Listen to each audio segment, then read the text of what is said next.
let's answer this problem. So let's look at the requirement first. So looking at the requirement, questions, what is the adjusted accounts payable balance as of December 31, 2022? And number 2, what are the accrued liabilities arising from advertising, rent, bonus, and tax on CEO bonus? So let's look at the background of the problem. So we have been hired to perform an audit of the client liabilities portion as of December 31, 2022. Now, the accounts payable balance as of December 31, 2022 is 2,550,000 pesos. So let's use this as unadjusted balance of the EP for purposes of requirement 1. However, the following items were, take note, excluded from the balance of accounts payable.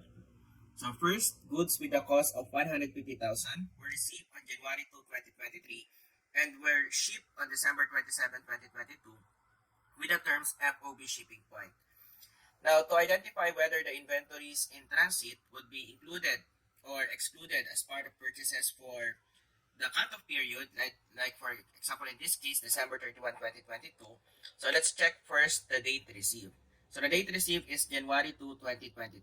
So if it's the following year, the next information is when is the date shipped. So the date shipped is December 27, 2022. So confirming that the goods were in transit as of December 31, the cutoff date. So if the goods are in transit, then we refer to the shipping term, which in this case is FOB shipping point.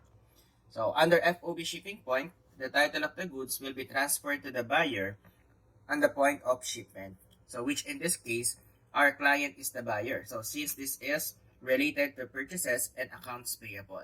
So therefore, the client is already liable and has title already to the goods and are already liable as of December 31, 2022.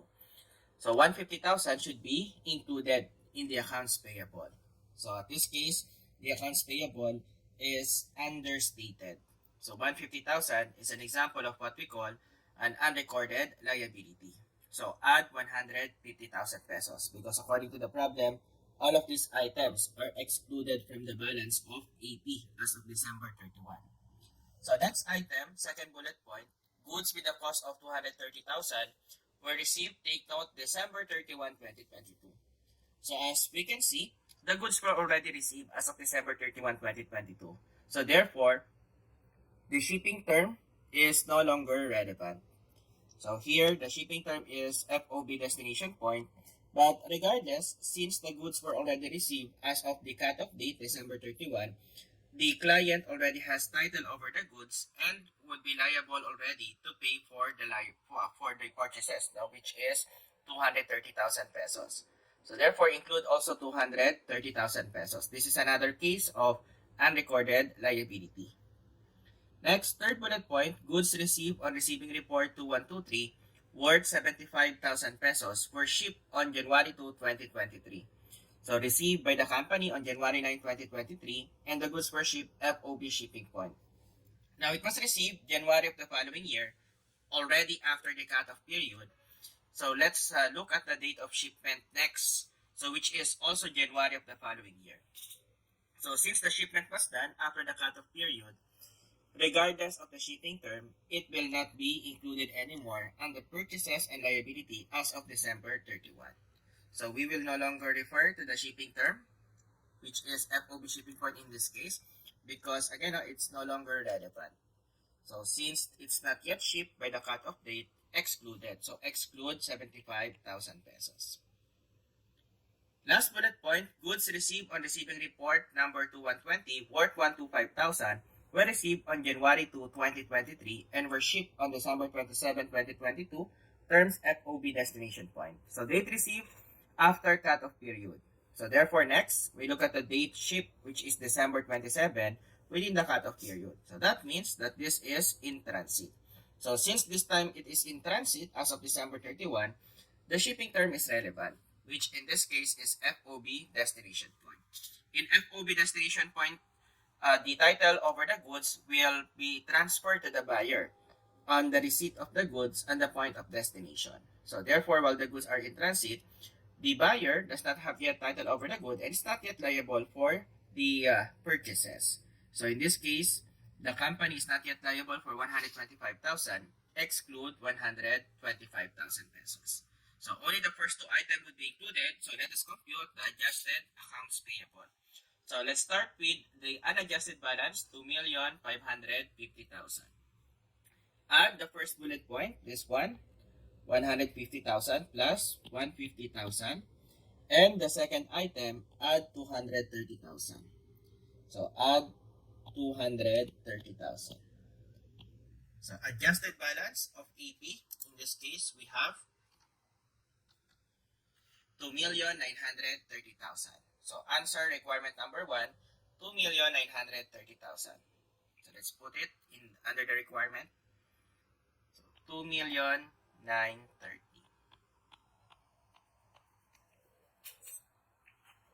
So next requirement, accrued liabilities arising from advertising, rent, bonus, and tax on CEO bonus. So let us compute. Look at the relevant information. So during the search for unrecorded liabilities, the auditor discovered the following as of December 31, 2022. So the search for unrecorded liabilities, so this is one of our primary audit procedures. Now when we audit the liabilities of our client. So since liabilities are prone to understatement. So first item, advertising bill totaling 300,000, 80% of which covers the period of December 2022 and the rest for January 2023, and the bill was received on January 15, 2023. However, portion of the bill pertains to the services already received by the client as of the cutoff date. So therefore, that portion should already be accrued as of December 31, which is 80%. So 300,000 multiplied by 80%, so should be accrued as of December 31, 300,000 times 80%, so answer 240,000.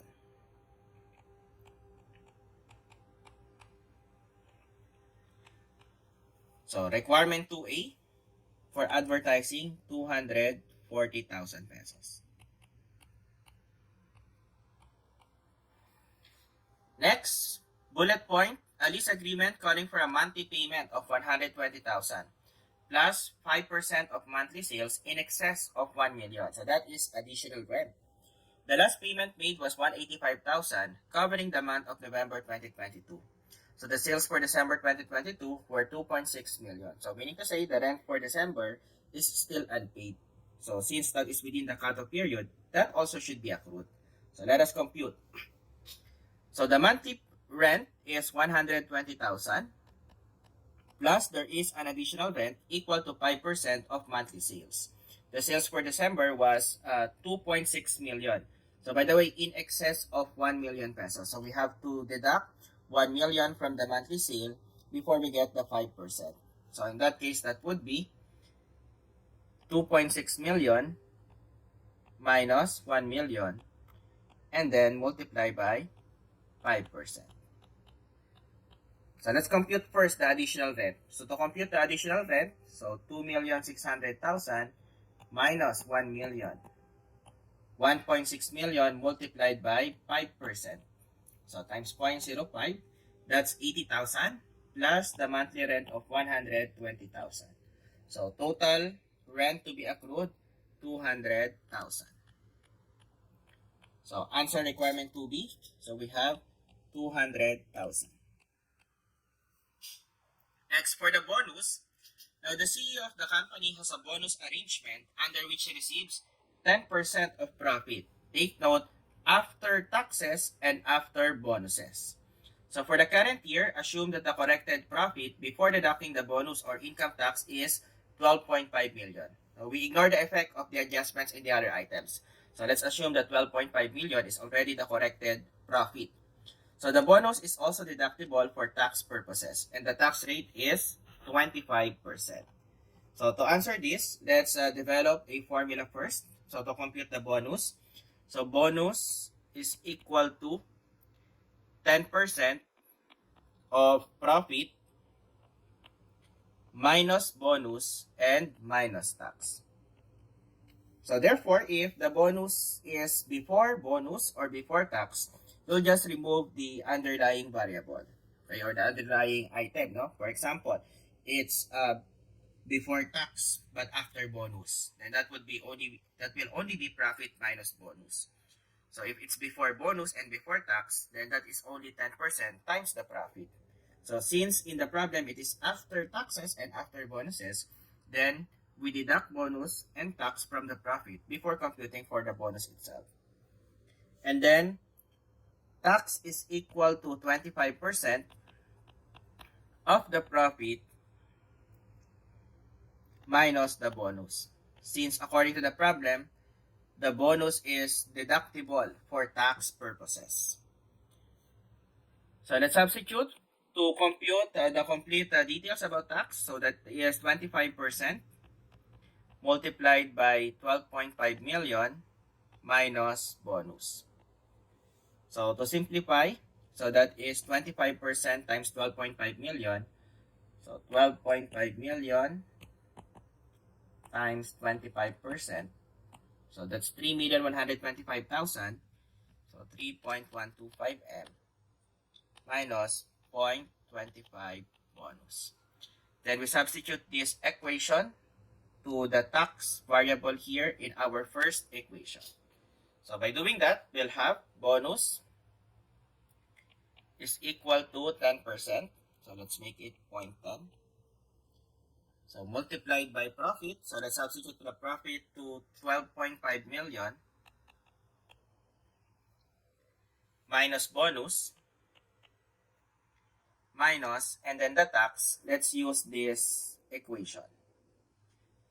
So the tax is 3.125 M minus 0.25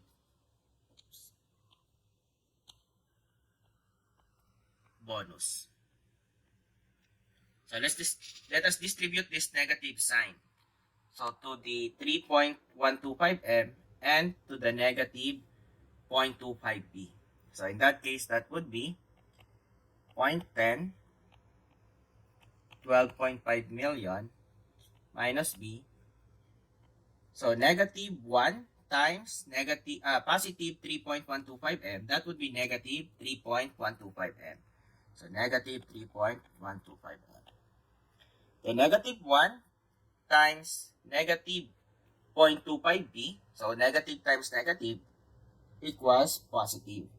So plus 0.25 bonus. Now let us combine like terms.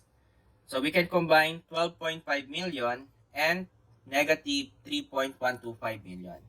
So that would be 12.5 million less 3,125,000 equals 9375. So equals 0.10, 9,375,000.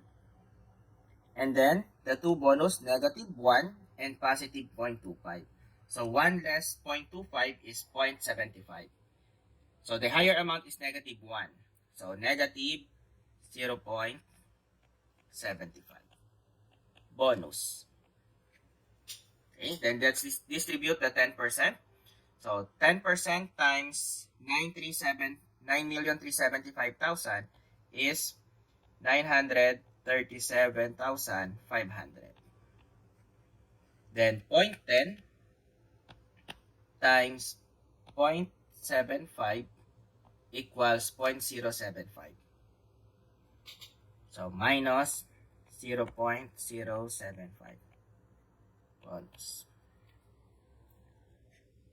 B. So since the other equation, we also have a variable related to the bonus, we can transpose this to the other side. So by transposing it, it will become positive. So this already has a coefficient of 1. So 1 plus 0.075, it will become 1.075. So again, the sign will become positive because we will be transposing it to the other side. So that would be 1.075B equals 937,500. And then we can divide both sides by 1.075.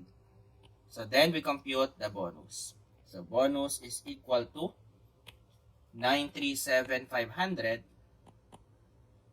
divided by 1.075. And that will be 872,093 rounded off. So 872,093 rounded off. So bonus is 872,093. So now we can prove it by solving the tax. So to solve the tax is equal to 25% of the profit, 12.5 million, less the bonus, which is 872,093. So 12,500,000 minus 872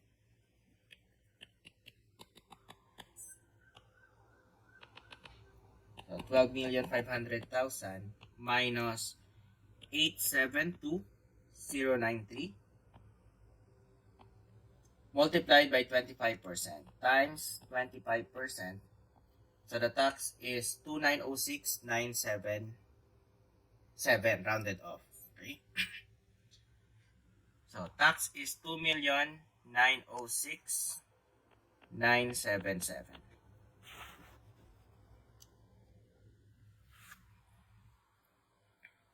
So bonus is equal to 10% of profit, 12.5 million, minus the bonus itself, 872,093, minus the tax. The tax is 2,906,977. So this one.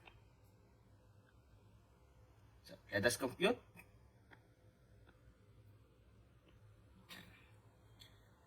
So 12,500,000 minus bonus 872,093 minus tax 2,906,977 equals 8,720,930 times 10%. Times 10%. So therefore correct, bonus is equal to 872,093. So the same amount that we have computed earlier using the equation. So the tax on CEO bonus therefore is 2,906,977. So answer requirement number 2, letter D.